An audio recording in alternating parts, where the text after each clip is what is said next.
ওর ছোট এগুলো ভাইয়ের চাচা নাম চাচি হচ্ছে সবাই শুনবে, চাচি আমাদেরকে সবার সামনে বলছে যে আমাকে শাওন বলছে যে, বাচ্চা নিচ্ছিস না তো, মেয়ে নিচ্ছিস না, দেখিস পস্তাবি। প্রস্তাবই। এরকম তারপর কথা বলে আরেকটা গেছে। কথা বলছে ও, যে হচ্ছে ওর ভাই এর নাম হচ্ছে সিয়াম।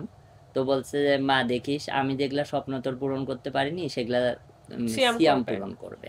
তো চাচি এগুলা বলতে স্যার আমাদেরকে বুঝাচ্ছে যে তোমরা ভেঙে পড়ছো কি কারণে, তোমরা কি কারণে নিজেকে দায়ী করছো বা এরকম করতেছো বা করতেছো। তারপর ওর প্রোফাইলে 2 দিন আগে আমি দেখলাম, মানে এই ইয়ার পরে সবাই পোস্ট দিচ্ছে দেখি যে ডেট স্লো লেখা আছে, দ্যাটস মানে অল। Date slow.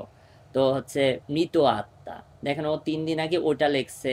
তারপর আবার 3-4 দিন আগে ও একটা স্ট্যাটাস দিছে যে হচ্ছে আমি চলে যাব কিন্তু আমার হাসি থেকে হাসি যাবে। থেকে যাবে। ও অনেক কিছু হয়তো ইঙ্গিত দিছে, এগুলো আমি ভাবছি না। আসলে যার জীবন চলে যাওয়ার চলে গেছে, আমাদের জিনিস চলে গেছে, আমরা কষ্ট পাচ্ছি, আমরা পস্তাচ্ছি। আমার হয়তো বা এই শাস্তিটা সারা জীবন ভোগ করতে হবে আমার।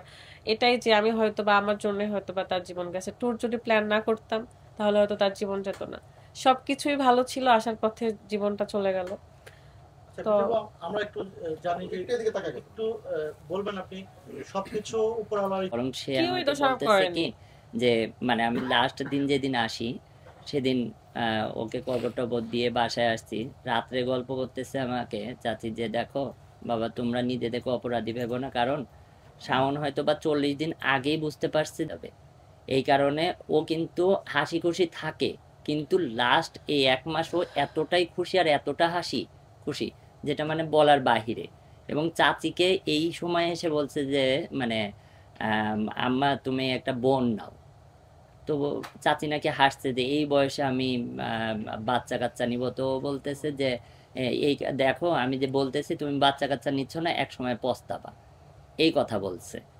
তারপর বলছে ও তো পরিবারের আমি 3টা লা- গল্প মানে কথা বলি, যেটা আমাকে বলছে, মানে আমার চাচি হয়তো। আমরা দুই আচ্ছা দিন তো চাচার ওখানেই কিছু ছিলাম অভিযোগ চাচা আছে চাচির সেটা, সাথে। হ্যাঁ একটু বলেন, হ্যাঁ জি, বলেন বলেন আপনি আপনার আমার চাচি চাচি সম্পর্কে। 3-4টা কথা বলছে।